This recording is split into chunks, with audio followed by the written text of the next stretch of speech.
నీట్లో మంచి ర్యాంక్ రాని విద్యార్థులకు బెస్ట్ ఆప్షన్ సిఎస్ఈఎంఏ కోర్సులు అడ్మిషన్స్ జరుగుతున్నవి.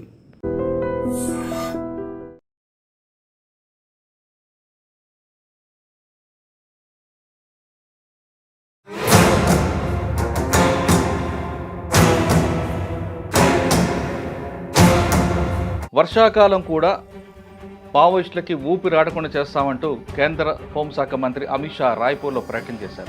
नवा रायपुर में कहा था, अटल नगर में कहा था कि 31/3/2026 ये देश नक्सलवाद से मुक्त हो जाएगा.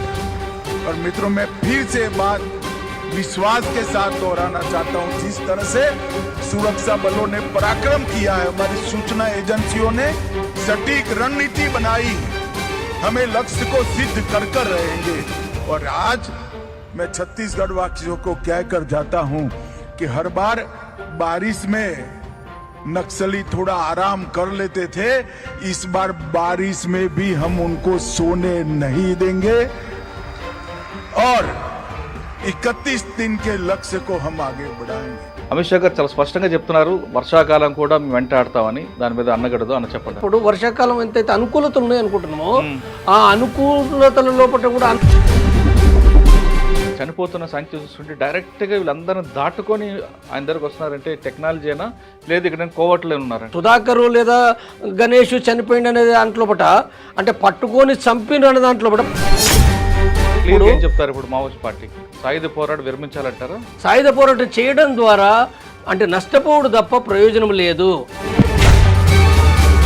సాయుధ పోరాటం విరమణ అంటే వెంటనే ఆయుధాలు అక్కడ కింద పడేసుడు కాదు. నేను ఏమంటున్నా, మావోయిస్టు పార్టీ కూడా మీ ఆయుధాలు ఇక్కడ పెట్టుకోండి. ఇప్పుడు నెక్స్ట్ పార్టీకి సారథ్యం ఎవరు వహిస్తారు? 15 రోజులు నెల రోజులు ఏదో ఒక టైం లోపల వాళ్ళు తప్పనిసరిగా ఆ స్టేట్మెంట్ ఇస్తారు. 100% ఇస్తారు వాళ్ళు. Welcome to I dream. వర్షాకాలం కూడా మావోయిస్టులకి ఊపిరాడకుండా చేస్తామంటూ కేంద్ర హోంశాఖ మంత్రి అమిత్ షా రాయ్పూర్లో ప్రకటన చేశారు. ఆ ప్రకటన ఉద్దేశం, గతంలో వర్షాకాలం వచ్చిందంటే మావోయిస్టులకి కొంత ఊపిరి ఉండేది, ఎందుకంటే ప్రకృతి వాళ్ళకి సహకరించేది. కానీ ఇప్పుడు మాత్రం ఖచ్చితంగా వాళ్ళకి ఏమాత్రం కూడా అలసట లేకుండా వెనక పడతాం అంటూ ఆయన డైరెక్ట్గా వార్నింగ్ ఇచ్చారు. ఖచ్చితంగా మార్చి 26 ముందే ఆపరేషన్ కగారు పూర్తి చేస్తామంటూ మరొక వార్నింగ్ ఇచ్చారు. ఈ నేపథ్యంలో నిజంగా నాకు జరుగుతుందా? ఎందుకంటే అడవిలో మావోయిస్టు పార్టీకి పెట్టని కోట, ఎక్కడ పొట్టుంది, ఎక్కడ చెట్టు ఉంది, ఎక్కడ వాగుందనే విషయం పూర్తిగా క్షుణ్ణంగా తెలిసిన మావోయిస్టు పార్టీకి ఇటువంటి వార్నింగ్లు కొత్త ఏం కాదు. అయినా ఇప్పుడు ఒకవైపు ఆపరేషన్ కాగారు పేరుపేట సిఆర్పిఎఫ్ కానీ లేదా ఆర్మీ ఆఫీసర్లు అందరూ కూడా సిఆర్పిఎఫ్తో పాటు మిగతా పోలీసులందరూ కూడా జాయింట్ ఆపరేషన్ చేస్తున్న నేపథ్యంలో అడవిలి వాళ్ళకి ఏ విధంగా సహకరిస్తుంది? అమిత్ షా ఇచ్చిన వార్నింగ్ వాళ్ళకి నిజంగా సూట్ అవుతుందా, లేదు ఎప్పటిలాగానే కలిసిపోతుందా, కాలగర్భంలో కలిసిపోతుందా అనే విషయాల్ని మనతో మాట్లాడడానికి మావోయిస్టు పార్టీ కేంద్ర కమిటీ మాజీ సభ్యులు జంపన్న గారు ఉన్నారు.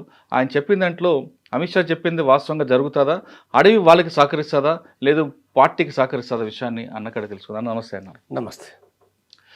మావోయిస్టు పార్టీ అడవి బిడ్డలు మీరందరూ, అడవిలోనే మీకు అన్నీ కూడా ఏ కాలమైనా అడవి, మీకు ఉదయమైనా మధ్యాహ్నమైనా సాయంత్రమైనా వర్షాకాలం చలికాలం ఎండాకాలం ఏ కాలమైనా సరే మీకు అడవి. ప్రకృతి కూడా మీకు బాగా సహకరిస్తుంది. ఒక్క ఎండాకాలం మినహాయించి మిగతా అన్ని కాలాలు మీకు అనుకూలంగా ఉంటాయి. పార్టీకి అడవి అంటే పెట్టని కోట, ఎక్కడ ఆగో నేను చెప్పినట్లుగా అన్ని ప్రాంతాలు మీకు సహకరిస్తుంటాయి.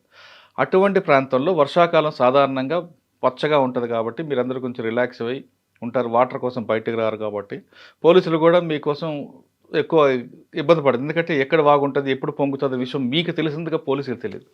కానీ ఈ కాలంలో కూడా మేము వెంటాడతామంటూ అమిత్ షా ఇచ్చిన వార్నింగ్ని మనం ఎలా తీసుకోవాలంటారు? అదొక ప్రశ్న. 2, ఇప్పుడు సాయుధ పోరాటం విరమించాలా వద్దా అన్నది 2. 3 ప్రశ్న, మీకు సెంట్రల్ కమిటీలో ఇప్పుడు నంబాల కేశవరావు గారి తర్వాత ఎవరు కావచ్చు సెక్రటరీగా? మల్లోజ్ వేణుగోపాల్ కావచ్చా, లేదా తిప్పర్తి తిరుపతి కావచ్చా, లేదు మాడ్వి హిడ్మా కావాలా? ఈ ముగ్గురు అవుతారా? ఈ ముగ్గురు కాకుండా ఇంకెవరైనా ఉండొచ్చా? అమిత్ షా గారు చాలా స్పష్టంగా చెప్తున్నారు, వర్షాకాలం కూడా మేము వెంటాడతామని. దాని మీద అన్నగడదు అన్న చెప్పండి అన్న.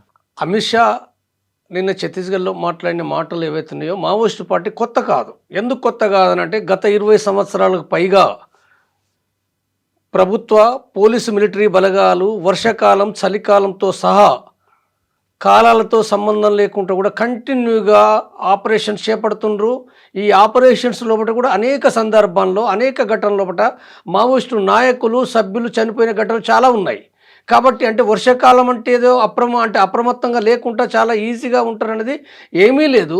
ఒక అనుకూలత, ఒక ఎండాకాలానికి ఒక వర్షాకాలానికి మావోయిస్టులకు అనుకూలత ఉండే మాట వాస్తవం. కొంతవరకు అనుకూలత ఒకనాడు అంటే ఎండాకాలం అంటేనో వాటర్ దొరకకపోవడం అంటే తప్పనిసరిగా కొన్ని పాయింట్స్ పైనే వాటర్ పైన ఆధారపడే పరిస్థితి ఉంటే వర్షాకాలం అనేక చోట్ల ఉండే అవకాశం ఉండే మాట వాస్తవమే. కానీ అననుకూలతలు కూడా కాకుండా ఎండాకాలం అడవంతా ఎండిపోయి ఉంటుంది కాబట్టి మీ గురించి తెలిసే అవకాశం ఉంటుంది. కానీ వర్షాకాలం అయితే అడవంతా పచ్చగా ఉంటుంది, చక్కగా ఎక్కడైనా మీరు తలదాచుకోవచ్చు అన్నది కూడా ఆయన మాటల్లో భావం అది. అవును, అదే నేను చెప్తున్నా. అంటే దాంట్లో పట్ట అనుకూలతలు ఎంతైతే ఎండాకాలము అంటే ఇప్పుడు వర్షాకాలం ఎంతైతే అనుకూలతలు ఉన్నాయి అనుకుంటున్నామో ఆ అనుకూలతల లోపల కూడా అననుకూలతలు మావోయిస్టులకు ఉన్నాయి. కారణం ఏమిటంటే వర్షాకాలం టెంట్లు వేసుకుంటారు. టెంట్లు వేసుకున్నప్పుడు ఇప్పుడు ఇవాళ డ్రోన్లు వచ్చినాయి కదా, సెటిలైట్లు వచ్చినాయి కదా, వాటి ద్వారా గమనించే అవకాశం ఒకటి వచ్చింది. తర్వాత చాలా దూరంగా ప్రజలకు కూడా అర్థమయ్యే అవకాశం ఒకటి వచ్చింది. ఇన్ఫార్మర్ల ద్వారా గమనించే అవకాశం ఒకటి వచ్చింది. తర్వాత వర్షాకాలం ఇంకొకటి ఏముంటదనంటే మనం బూట్లు వేసుకొని పోతున్నప్పుడు, చెప్పులు వేసుకొని పోతున్నప్పుడు లేదా చెప్పులు తీసేసి పోయినప్పటికీ అంటే 20 మంది 30 మంది మావోయిస్టులు కనుక పోయినప్పుడు ఈ అడుగులు ఏవైతున్నాయో తప్పనిసరిగా ఈ అడుగులు కూడా 2 రోజులు 3 రోజులు 4 రోజులు కూడా ఉంటాయి. ఈ అడుగుల గుర్తులు ఏవైతున్నాయో కాబట్టి వీటిని పసిగట్టడం అనేది చాలా కాలం నుంచి ప్రభుత్వ బలగాలు చేస్తున్నాయి. ప్రభుత్వ బలగాలు అంటే ఒకనాటి 1990-85 నాటి బలగాలు కావివి. ఈ యొక్క స్పెషల్ ఫోర్స్ అంటే ఏంటిది? ఇది అంటే యాంటీ గెరిల్లా వార్ఫేర్ చేస్తుండ్రు వాళ్ళు. అంటే గెరిల్లాలు ఏ రకమైన జాగ్రత్తలు తీసుకొని మెయింటైన్ చేస్తారో అవన్నీ కూడా అబ్జర్వ్ చేసి దానికి భిన్నమైన టాక్టిక్స్ అదే యాంటీ గెరిల్లా వార్ఫేర్ అంటారు. కాబట్టి అలాంటి యాంటీ గెరిల్లా వార్ఫేర్ కొనసాగించే విధంగా స్పెషల్ ట్రైనింగ్ ఇస్తారు. ఈ బలగాలే ముందుండి నడుస్తున్నాయి. ఇది మావోయిస్ట్ పార్టీకి కూడా తెలుసు. ఎక్కడైనప్పటికీ సాధారణంగా ఉండే సిఆర్పిఎఫ్ బలగాలు కావు, సాధారణంగా ఉండే స్టేషన్ ఫోర్స్ కాదు. ఈ బలగాలకు ముందుండేది ఒక స్పెషల్ ఫోర్స్ ఉంటుంది. ఈ స్పెషల్ ఫోర్స్ను ఆపరేట్ చేసే విధంగా ఇంటెలిజెన్స్ వ్యవస్థలు అనేటివి అవి చాలా కీలకంగా ఉన్నాయి. కాబట్టి ఈ ఇంటెలిజెన్స్ వ్యవస్థల ద్వారా మావోయిస్టులు వాళ్ళు వర్షాకాలమైనా ఎండాకాలమైనా ఏ రక్షణ తీసుకున్నప్పటికీ అంటే ప్రతి ఒక్క ఎలక్ట్రానిక్ డివైస్, అది సెల్ ఫోన్ కావచ్చు, కంప్యూటర్ కావచ్చు, వాకీ టాకీస్ కావచ్చు, ఇంక మరొకటి కావచ్చు, ప్రతిదీ కూడా ఏంటంటే అది నిఘా కింద ఉన్నాయి. మీరు చెప్తున్నట్లుగా వర్షాకాలం బూట్లు అడుగులు తెలిసిపోతే ఫుట్ మార్క్స్ తెలుస్తాయి అంటున్నారు. ఒకవైపు పోలీసులు కూడా వాళ్ళది కూడా తెలుస్తుంది కదా, తెలుస్తుంది తప్పనిసరిగా, వాళ్ళకి ఐడియా ఉండదు. కానీ అడవిలో మీకున్నంత పట్టు పోలీసులు ఉండకపోవచ్చు కదా. ఇవాళ అంటే ఒకనాడు అది కరెక్టే, కానీ ఇవాళ పోలీసులకు ఎక్కువ పట్టు వచ్చేసింది. ఎట్లొచ్చింది? లోకల్ డిఆర్జీ బలగాలున్నాయి కదా, డిఆర్జీ బలగాలున్నాయి, లోకల్ ఇన్ఫార్మర్స్ ఉన్నారు. తర్వాత వాళ్ళు సెటిలైట్ ద్వారా డ్రోన్స్ ద్వారా ప్రతి పాయింట్ను అబ్జర్వ్ చేస్తున్నారు. మొట్టమొదటిగా డ్రోన్లు 2008-9 ప్రయోగించినప్పుడు వాళ్ళకి అంత లేదు. కానీ వాళ్ళ దాదాపు ఇప్పుడు 15 సంవత్సరాలు దాటిపోయింది. ఈ 15 సంవత్సరాల్లో బట్ట పోలీస్ ఫోర్స్కు ఒక కమాండింగ్ వచ్చింది. ప్రతి పాయింట్ ఎక్కడుందో చాలా స్పష్టంగా చెప్పగలిగే ఆ స్పష్టత వచ్చింది. కాబట్టి ఇవాళ వాళ్ళకి ఆ కాన్ఫిడెన్స్ వచ్చింది. కాబట్టి ఇవాళ అంటే హోంశాఖ మంత్రి అమిత్ షా ఏదైతే పదే మాట్లాడుతుండో 26 మార్చి నాటి వరకు పూర్తిగా నిర్మూలన చేస్తున్నది ఏదైతుందో, పూర్తి నిర్మూలన సాధ్యం కాకపోవచ్చు, అది వేరే విషయం. ఇది 100% జరగదు. కానీ విజయాలు ఎక్కువ సాధిస్తున్నాడు, ఆల్రెడీ సాధిస్తున్నాడు. అంటే వితిన్ ఈ 3-4 నెలల కాలంలో పాటు సీసీ మెంబర్స్, జనరల్ సెక్రటరీతో సహా అంటే నంబాల కేశవరావు, చలపతి, వివేక్, తర్వాత గజాల రవి, 4 సీసీ మెంబర్లు, సుధాకరు, తర్వాత రేణుక, తర్వాత అరుణ, వీళ్ళు ఇంకా 10 మంది దాకా స్టేట్ కమిటీ మెంబర్లు చనిపోయినరు. కాబట్టి ఇది ఏమన్నాలే మనం అంటే ఇవాళ ఒక వంక ప్రధాన నాయకత్వాన్ని దెబ్బతీస్తూ విజయాలు సాధిస్తుంటే ఏమనాలి దీన్ని? సాధారణంగా సెంట్రల్ కమిటీ మెంబర్ కంటే మీరు 3 అంచెల భద్రత ఉంటుంది. మీరున్నప్పుడు మీకు కూడా 3 అంచెల భద్రత ఉంటుంది. ఆ 3 అంచెల భద్రత దాటి మీ దగ్గర రావడం అసాధ్యం. కానీ ఇప్పుడు మనం చూస్తుంటే వారిలో ఈ చనిపోతున్న సంఖ్య చూస్తుంటే డైరెక్ట్గా వీళ్ళందరినీ దాటుకొని ఆయన దగ్గరకు వస్తున్నారంటే టెక్నాలజీ అయినా లేదు ఇక్కడ కోవట్లే ఉన్నారంటున్నారు. ఇప్పుడు ఒకనాడు ఏంటంటే ప్రతి సీసీ మెంబర్కు 3 అంచెల భద్రత అనేది దాదాపు వీళ్ళకి ఒక 20 సంఖ్య 25 సంఖ్య ఉంటారు అనేది అవుతుందో అది సాధారణంగా ఉన్న అవగాహన, పాత అవగాహన. కానీ ఇవాళ ఆ అవగాహన ప్రకారం ఉన్నప్పుడు ఎంతమంది ఉండేది? నేనున్నప్పుడు సాధారణంగా సీసీ మెంబర్ గార్డు 8 నుంచి 10 మంది వరకు ఉంటారు సాధారణంగా. అంటే అది ఎన్ని ఒకనాడు ఉన్న కిలోమీటర్లు పరిస్థితి, అది మీకు- ఒకనాడు ఉన్న పరిస్థితి. కాదన్న, మీకు ఎన్ని కిలోమీటర్ రేడియస్ ఉంటారు వాళ్ళు? ఆ? మీ చుట్టూ ఒక 1+1 ఉంటారా? అంటే గార్డ్స్ ఉంటారు, గార్డ్స్ కాకుండా ఇతర లోకల్ దళము లేదా ఇంకా ఎల్జిఎస్ వేరే స్క్వాడ్స్ ఉండొచ్చు. అంటే ఎక్కడికి ఏ ప్రాంతానికి పోతే ఏంటంటే అక్కడ స్క్వాడ్ పనిచేస్తుంది. అచ్చా. తర్వాత సీసీ మెంబర్తో ఉండే గార్డ్స్ 10 మందో 8 మందో ఉంటారు. టోటల్గా 20 మంది 25 మంది ఓ. ఉండవచ్చు. ఆహా. కానీ ఇది ఎప్పుడు ఒకే తీరుగా ఉంటుందని కాదు కదా. ఎందుకు ఉండదని అంటే ఇప్పుడు ఇవాళ నేను ఈ మధ్యకాలం నేను చెప్తున్నది ఏంటంటే ఒక వంక ప్రభుత్వ బలగాలు గెరిల్లా బలగాలను ట్రేస్ అవుట్ చేసి దాడి చేస్తున్నారు కాబట్టి వీళ్ళు గుర్తించబడడానికి అనేక అవకాశాలు కూడా ఉంటున్నాయి కాబట్టి అంటే ఎక్కువ సంఖ్యలో 20, 30, 50 మంది తిరిగితే గుర్తులు పడతాయి కదా. అవును. అంటే చెప్పుల గుర్తులు పడతాయి. తర్వాత డ్రోన్ కిందికి డ్రోన్ యొక్క కెమెరాల్లో కూడా చిక్కిపోతారు. కాబట్టి ఏం చేస్తున్నారు వీళ్ళు, సంఖ్య తగ్గిస్తారు, వికేంద్రీకరణ అంటారు. అంటే గెరిల్లా బలగాలు కేంద్రీకరించడం కాకుండా వికేంద్రీకరించబడి కదలికలు ఉంటాయి. అందుకోసం ఇప్పుడు మన కదలికలు కూడా ఇప్పుడు సుధాకర్ లేదా గణేష్ చనిపోయింది అనే దాంట్లో పట అంటే పట్టుకొని చంపిన అనే దాంట్లో పట పట్టుకొని చంపితే చంపొచ్చు కాక, కానీ ముందుగా వాళ్ళు ఆయుధాలతో ఉన్నారు. ఫస్ట్ ఇది గుర్తించాలి. వితౌట్ ఆయుధాలు లేకుండా వాళ్ళు ఏదో ఆయుధాలు లేకుండా ఎక్కడో ఏదో ఇంట్లో ఉన్నారు అనేది అది అబద్ధం. అది తప్పనిసరిగా వాళ్ళు టీముగా ఉంటారు. వాళ్ళు 3, 5, 7, 10 మంది సంఖ్య ఓ సంఖ్య ఉంటుంది. ఈ సంఖ్య ఉన్నప్పుడు వాళ్ళని గుర్తించి దెబ్బతీసి తర్వాత కాల్పులు చేసి గాయపడ్డలను కూడా చిత్రహింసలు పెట్టవచ్చు కాక, చిత్రహింసలు పెట్టి కూడా చంపవచ్చు. కాబట్టి ఇది ఏదైతుందో అంటే ఇది గమనించినప్పుడు ఏంటంటే అంటే అంటే అంటే తక్కువ సంఖ్య అయ్యి వాళ్ళు తిరిగినప్పుడు కూడా ఏంటంటే గుర్తిస్తుండ్రు. కాబట్టి ఈ నష్టాలు జరుగుతున్నాయి. ఓకే. ఇప్పుడు అమిత్ షా గారు చెప్పినట్లుగా ఇది కొత్త ఏం కాదు, కొత్త ఏం కాదు. ఉద్యమం అయితే పూర్తిగా ఆగిపోతుంది కానీ భారీ నష్టం అనేది జరిగే అవకాశం ఉంటుంది. భారీ నష్టం జరుగుతుంది. భారీ నష్టం జరుగుతుంటే కూడా మావోయిస్టు పార్టీ మరింత దెబ్బతింటది కదా. మావోయిస్టు పార్టీ ఇప్పుడు ఉద్యమాలు చేయడమే పెద్ద సమస్య. దాదాపు గత 10-20 సంవత్సరాల నుంచి మావోయిస్టు పార్టీ నాయకత్వం కింద ఒకనాడు భూస్వామ్య వ్యతిరేక పోరాటాలు చేసింది, ఒకనాడు కార్పొరేట్ వర్గానికి వ్యతిరేకంగా. అంటే ఇప్పుడు బెంగాల్లో నందిగ్రామ్, సింగూరు, తర్వాత కళింగనగర్, ఒరిస్సాలో కళింగనగర్ అంటే అనేక ఉద్యమాల లోపల కూడా ప్రజలను కదిలించింది. ఇవాళ ఎక్కడ ప్రజలు కదిలించగలుగుతుంది?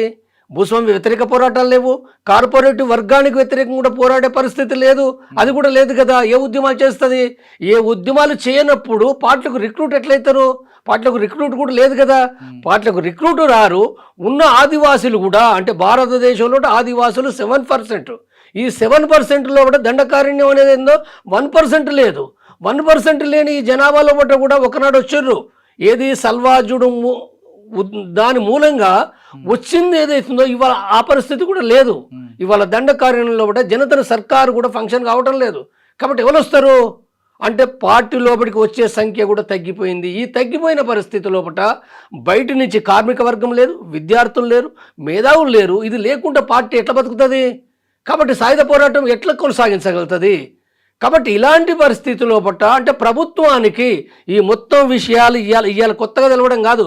గత 10 సంవత్సరాల నుంచి అనేకమైన ఇంటెలిజెన్సీ రిపోర్ట్లు స్పష్టంగా ఇంటెలిజెన్స్కు ఉన్నాయి కాబట్టి వాళ్ళు కాన్ఫిడెంట్గా అంటే 2026 మార్చి అనేది ఏదైతుందో బహుశా అది జరగదు, కానీ వాళ్ళు విజయాలు సాధిస్తూనే ఉన్నారు కదా. సాధించడం అంటే ఈ నష్టాలని పొంది మావోయిస్టు పార్టీ ఏం చేయగలుగుతుంది? ఇది కష్టమైంది కదా. ఏం చెప్తారు ఇప్పుడు మావోయిస్ట్ పార్టీకి? సాయుధ పోరాటం విరమించాలంటారా? నేను చెప్పే విషయం ఏంటంటే ఇవాళ కాదు, మొట్టమొదటి నుంచి కూడా నేను మాట్లాడుతున్న విషయం ఏదైతుందో తప్పనిసరిగా మావోయిస్టు పార్టీ ఇవాళ సాయుధ పోరాట పరిస్థితులు భారతదేశ వ్యాప్తంగా లేవు. ఎందుకు లేవు అని అంటే వాళ్ళు ఏ సాయుధ పోరాటం అయితే వాళ్ళు ప్రారంభించిండ్రో 1969 లోపట ఏదైతే స్టార్ట్ చేసిండ్రో ఇవాళ ఆ పరిస్థితులు ఇవాళ భారతదేశంలో ఆ పరిస్థితులు అంటే ఏంటి? భూస్వామ్య వ్యతిరేక పోరాటమాలు లేవు. అవి ఒకనాడు ఆ ఉద్యమాలు కొనసాగించారు, కానీ ఆ ఉద్యమాలు లేవు. ఆ ఉద్యమాలు లేనప్పుడు ఆ భూస్వామ్య వ్యతిరేకంగా పోరాడాలనుకునే కౌలు రైతులు ఇవాళ పోరాడే పరిస్థితి లేదు. చైనా నాయకుడు మావో చెప్పినట్టుగా ఇవాళ తుపాకులు పట్టే పరిస్థితి గత 20-30 ఏళ్ళ కానించి కూడా లేదు. వాస్తవంగా 69లో కూడా చైనా లోపల వచ్చినట్టుగా వేల సంఖ్య, లక్షల సంఖ్య ఏమీ రాలే. 10ల కొద్ది వచ్చారు. ఆ 10లు కూడా ఇవాళ లేరు. ఇది లేని స్పష్టంగా కనపడుతుంది కదా, చిత్రము కనపడింది ఏముంది? కాబట్టి ఆ భూస్వామ్య వ్యతిరేక పోరాటం లేదు, సాయుధ పోరాట పరిస్థితులు లేవు. సాయుధ పోరాట పరిస్థితులు లేకుండా సాయుధ పోరాటం అనేది అవుతుందో అది ఒక జోక్ తప్ప మరొకటి ఏమీ కాదు. అయితే మరి మావోయిస్టు పార్టీకి కూడా దళాలు ఉన్నాయి కదా అంటే ఉన్నాయి. వాస్తవంగా నక్సలైట్ పార్టీలన్నీ పతనమైనాయి. ఆ పోరాటం ఏదైతే లేని కారణంగా భారతదేశంలో నక్సలైట్ పార్టీ 72 పార్టీలు ఉంటే ఏవి ఇవాళ భూస్వామ్య వ్యతిరేక పోరాటాలు లేవు, సాయుధ పోరాటాలు లేవు. ఇవన్నీ గప్పాలు కొడుతున్నారు వాళ్ళు.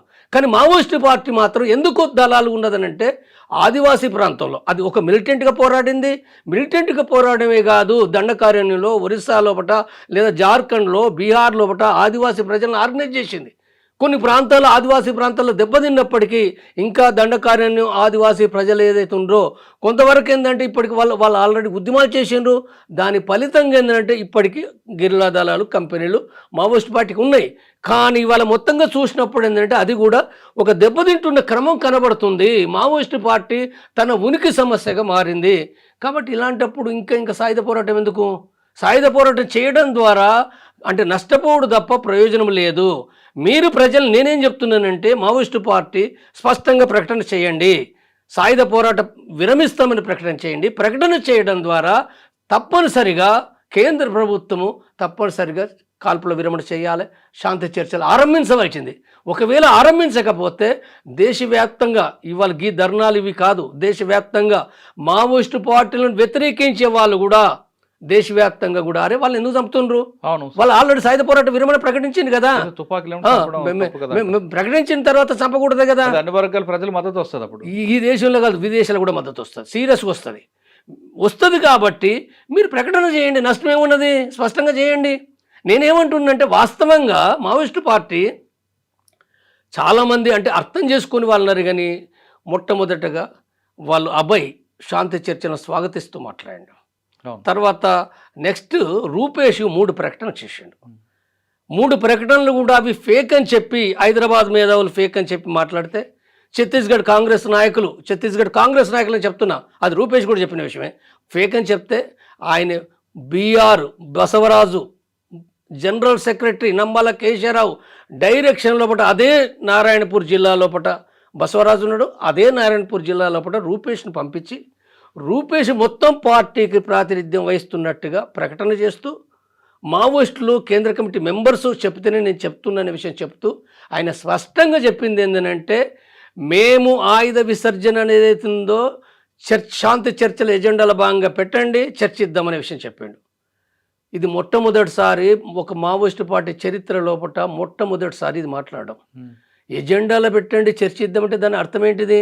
ఒప్పుకుంటామని అర్థం కదా. దాని అర్థము ఎవరికైనా అర్థమవుతుంది, మెదడు ఉన్నోనికి అర్థమవుతుంది. మెదడు లేని ఇక్కడ నక్సలైట్ల పేరు మీద ప్రదర్శన చేసే వాళ్ళకి అర్థం కాదు, కావాలని వాళ్ళు అబద్ధాలు ఆడిరు. వాస్తవంగా వాళ్ళు చెప్పింది ఏంటంటే ఈ పరిస్థితి అర్థం కావాలని దాంతో రూపేష్ చాలా స్పష్టంగా విశాలంగా మాట్లాడిండు. అంటే దాని అర్థం ఏంటంటే వాళ్ళు స్పష్టంగా సాయుధ పోరాట విరమణ ప్రకటించలే కానీ అర్థం అదే, ఇది అర్థం చేసుకోవచ్చు.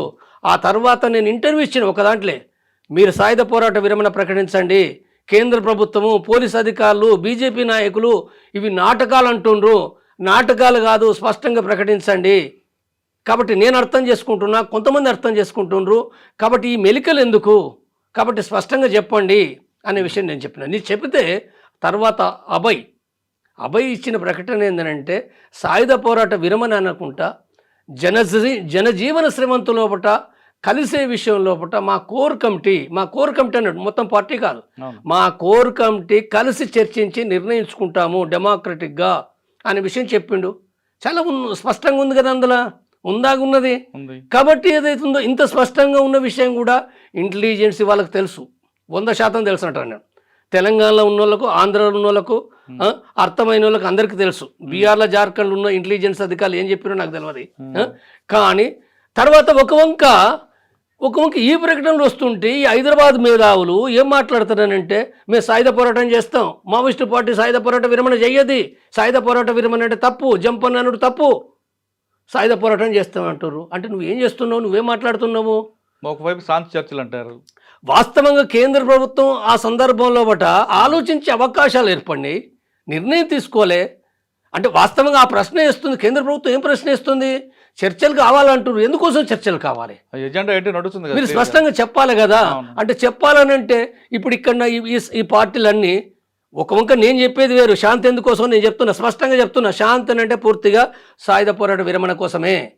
సాయుధ పోరాట విరమణ అంటే సరెండర్ కాదు, సాయుధ పోరాట విరమణ అంటే వెంటనే ఆయుధాలు అక్కడ కింద పడేసుడు కాదు.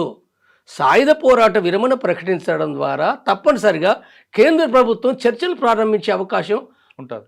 99% ఉంది. అదే కాబట్టి ఈ పరిస్థితి లోపల నేనేమని అవుతుంది కదా మీరే. నేనేమంటున్నా, మావోయిస్టు పార్టీ కూడా మీ ఆయుధాలు ఇక్కడ పెట్టుకోండి, చర్చలు స్టార్ట్ అయితే చర్చలు చేయండి. చర్చలు కూడా గొంతెమ్మ కోరికలు పెట్టుడు కాదు, గొంతెమ్మ కోరికలు ఇవన్నీ పెట్టడం కాదు.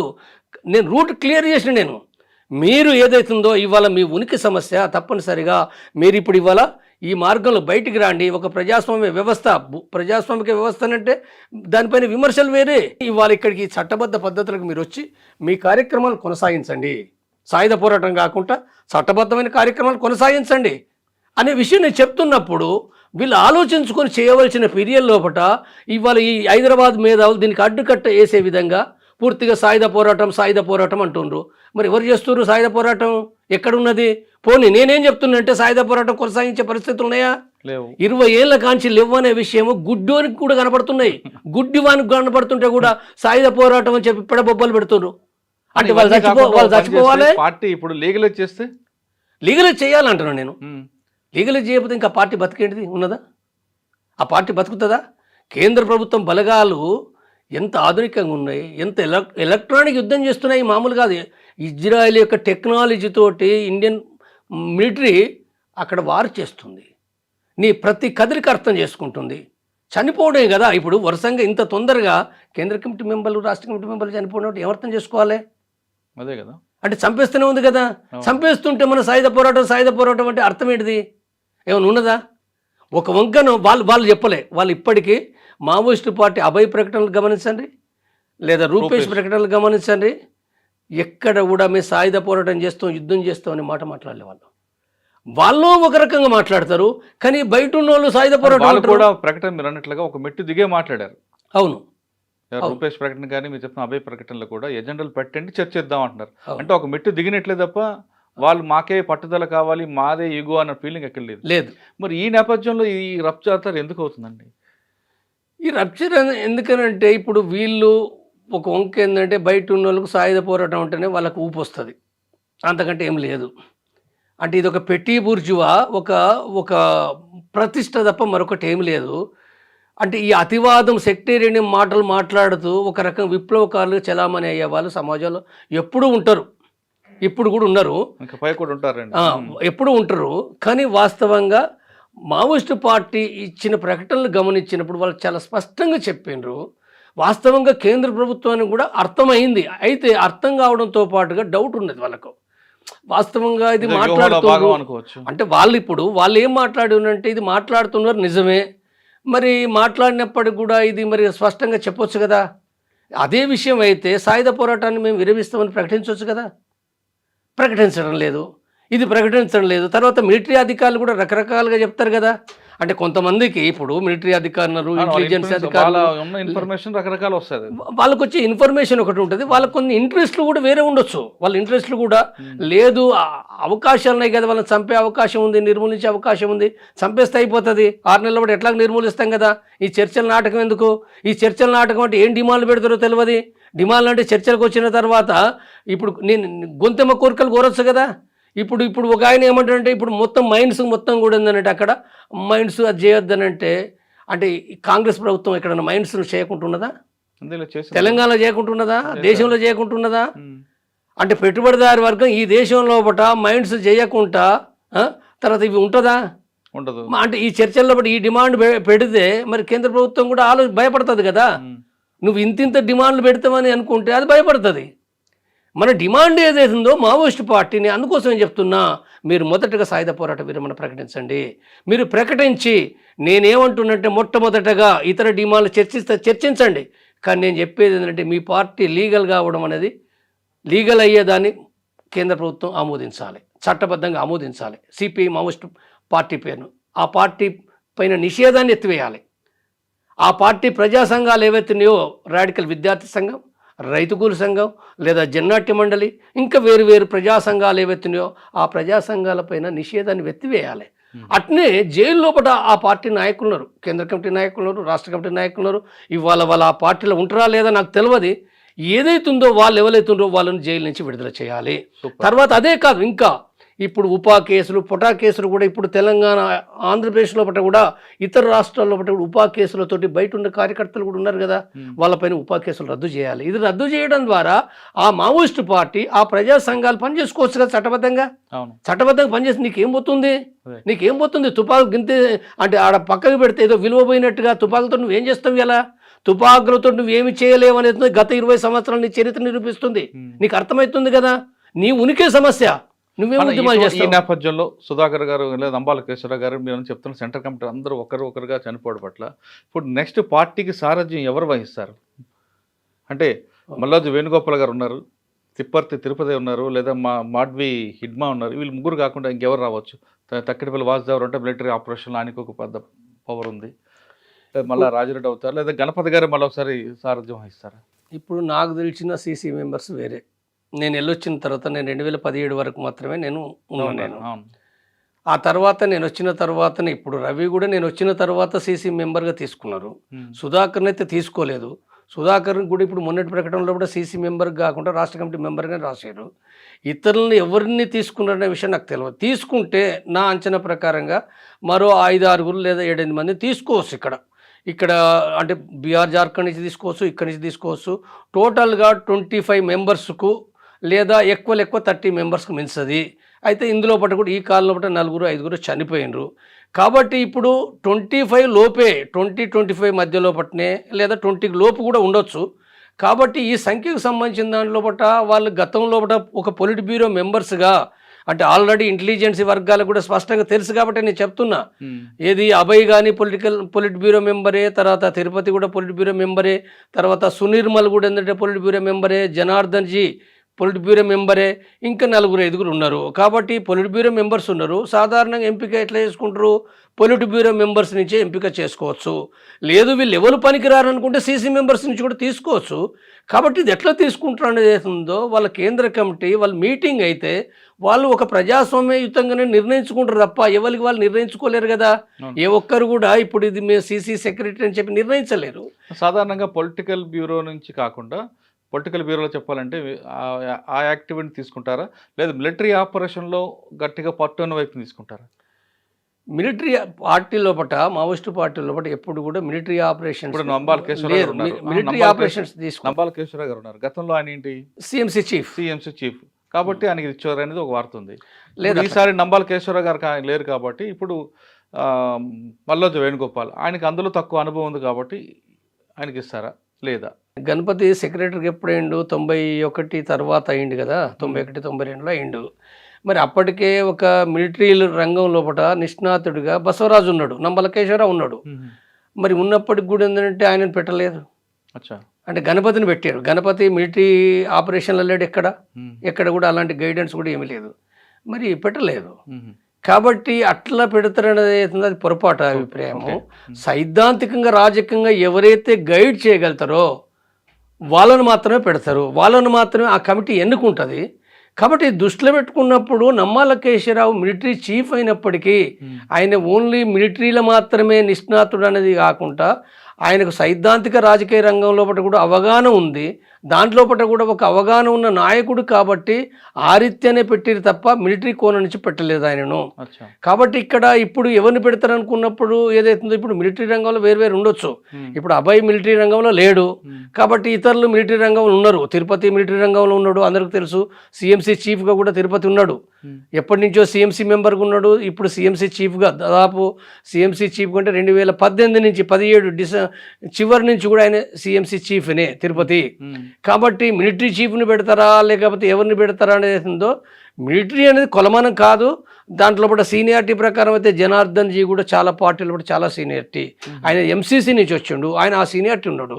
కాబట్టి ఎవరిని పెడతారు? మల్లారాజిరెడ్డి కూడా సీసీ మెంబర్గా ఉండే ఇప్పుడు ఏ రకంగా ఉన్నాడు నాకు తెలియదు. కాబట్టి ఇంక ఇతరులను ఎవరు పెడతారు అనేది ఉందో వాళ్ళు నిర్ణయించుకుంటారు. కాబట్టి ఏదైనా వాళ్ళు నిర్ణయించుకోవడం అనేది ఉందో అంటే వాళ్ళ కమిటీ సమావేశం అయితే వాళ్ళు నిర్ణయించుకొని వాళ్ళు ప్రకటించవచ్చు. బహుశా వాళ్ళు ఇప్పుడు కనుక ప్రకటన చేస్తే చెయ్యొచ్చు. నా ఉద్దేశంలో ఎక్కువ టైం ఏం పట్టది. వాళ్ళు అంటే అందరూ సమావేశం కావాలని రూల్ కూడా ఏం లేదు. వాళ్ళు ఇప్పుడు సపోజ్ ఒక 20 మంది ఉన్నారనుకో, 20 మంది జమ అయ్యే అవకాశం లేకపోతే 15 మందే కావచ్చు, 12 మందే కావచ్చు. 12 మంది అయినా 11 మంది అయినా ఒక మెజారిటీ నిర్ణయంగా ఒక నిర్ణయం చేసుకుంటారు. తప్పదు వాళ్ళకి ఆ పరిస్థితి. అది మాత్రమే కాదు, ఇప్పుడు సాయుధ పోరాట విరమణ కానీ లేదా అభయన్న జనజీవన స్రవంతిలో ఒకటి కలిసి చర్చించి నిర్ణయిస్తామని అన్నాడు కదా. అంటే తప్పనిసరిగా ఒక నిర్ణయం ప్రకటించవలసింది ఇంకా ఉన్నట్టే కదా, మిగిలే ఉన్నది కదా. కాబట్టి ఈ మిగిలి ఉన్నది ఏదైతే ఉందో మనకు టైము 15 రోజులు, నెల రోజులు ఏదో ఒక టైం లోపల వాళ్ళు తప్పనిసరిగా ఆ స్టేట్మెంట్ ఇస్తారు. 100% ఇస్తారు, వాళ్ళు 100% ఇస్తారు. అంటే ఇప్పుడు ఇంకా శాంతి చర్చలు కొనసాగాల వద్దా? శాంతి చర్చలు కొనసాగాలంటే ఒక వైఖరి, లేదనుకుంటే యుద్ధం చేస్తామన్నారనుకో, మేము యుద్ధం చేస్తామని కనుక వాళ్ళు నిర్ణయించుకుంటే ఏం శాంతి చర్చలు, సపరేట్గా యుద్ధమే చేద్దాం, కంటిన్యూ చేద్దాం అని అనుకుంటే అది వాళ్ళు అదే మాట్లాడవచ్చు. ఇప్పుడు ఇందులో మోడెం బాలకృష్ణ గారి పాత్ర ఏమొస్తుంది? ఆయన CC member, Balakrishna CC member, ఒరిస్సాలో ఒకటి అక్కడ తను గైడ్ చేస్తున్నాడు. కాబట్టి ఎవరు ఉంటున్నది అవుతుందో నేను చెప్పలేను. నేను ఇప్పుడు తీసుకున్న అవకాశం ఇడిమా అనేది అవుతుందో అసలు ఎంత మాత్రం సాధ్యం కాదు. ఇడిమా అనేది ఏందో మిలిటరీ రంగం లోపల అక్కడ ఒక అంటే తాడిమెట్ల 76 మంది పోలీస్ సిఆర్పి బలగాలను అక్కడ యాక్షన్ చేయడంలో కూడా కీలక పాత్ర వహించడం అనే విషయం అందరికీ తెలుసు, 100% తెలుసు, నేను చెప్పడమే కాదు. తర్వాత ఇతర యాక్షన్లు కూడా తను నాయకత్వం వహించిన మాట వాస్తవమే. అట్లాంటి ఆయనకు రాజకీయాలు లేవని కాదు, మొట్టమొదటగా ఆయన సంఘ నాయకుడిగా ఉంటూ సంఘంలో కూడా డెవలప్ అయ్యి దళ సభ్యుడిగా తర్వాత ప్రజల కోసం పనిచేసే దాంట్లో పట్ల రాజకీయ అవగాహనతో డెవలప్ అయిన వ్యక్తే ఇడుమా. కాబట్టి ఈ క్రమం లోపల ఆ పార్టీ విధానాల ప్రకారంగా మిలిటరీ విషయాలపైన తను నేర్చుకుంటూ హిందీ భాష కూడా రాకుండా కూడా హిందీ భాష నేర్చుకొని హిందీ పుస్తకాలు చదువుతూ అందులో పట్ల ఒక నైపుణ్యం సంపాదించాడు. కాబట్టి అయితే అది ఒక మిలిటరీ రంగంలో పట్ల నైపుణ్యం అది ఎక్కువనే. అయితే అయినంత మాత్రాన పార్టీ సీసీలో తీసుకున్నారా లేదా కూడా నాకు తెలియదు. అంతకుముందు అయితే ఓన్లీ స్టేట్ కమిటీ మెంబరు, ఆయన తీసుకున్నారా లేదా నాకు తెలియదు. కాబట్టి తీసుకున్నప్పటికీ ఆయనను సీసీ సెక్రటరీగా పెడతారనేది ఏందో ఊహకందని విషయం. ఎందుకంటే అనేక మంది పార్టీని గైడ్ చేసే వాళ్ళు ఉన్నారు కదా. కాబట్టి అది మనం ఊహకందని విషయం. అది మొత్తం మీద తీసుకుంటే మావోయిస్ట్ పార్టీ ఇప్పటికైనా సాయుధ పోరాటం విరమించాలంటున్నారు జంపర్ గారు. ఆయన చెప్తున్నట్లుగా ముందు అది విరమించండి, విరమించిన తర్వాత ప్రభుత్వంతో చర్చలు చెప్తాం. అటువంటి సమయంలో మీ మీద కాల్పులు జరిగిన దేశంలో కాకుండా ప్రపంచ దేశాలు ప్రతి పౌరుడు కూడా దాన్ని ఖండిస్తారు, మీకు ఒక మద్దతు వస్తుందంటూ చాలా స్పష్టంగా చెప్తున్నారు. ఇక అమిత్ షా ప్రకటనపై ఆయనకి చాలా క్లియర్ ఇచ్చారు. అమిత్ షా ప్రకటన అనేది మావోయిస్ట్ పార్టీకి వర్షాలు కానీ ఎండ కానీ చలి కానీ కొత్త ఏం కాదు, ఇక్కడ జరగాల్సింది జరుగుతుంది. కానీ అమిత్ షా ప్రకటన వాస్తవం అవ్వచ్చు, పార్టీకి నష్టం జరుగుతుంది, కానీ ఉద్యమాన్ని ఆపడం ఎవరి తరం కాదు అంటూ జంపన్న గారు చెప్తున్నారు. ఇది మావోయిస్ట్ పార్టీపై మావోయిస్ట్ పార్టీ సాయుధ విరామంపై జంపన్న గారి ఒక వివరణ. మరో అంశంలో మళ్ళీ కలుద్దాం. అంతవరకు నమస్తే. Thank you.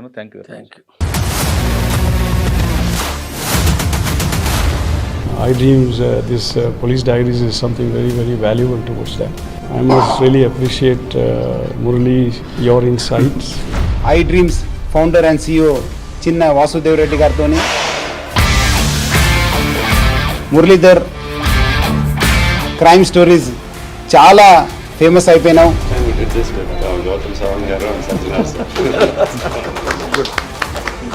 Well done. Congratulate him for doing so well. And I congratulate him, his boss also. For doing so well.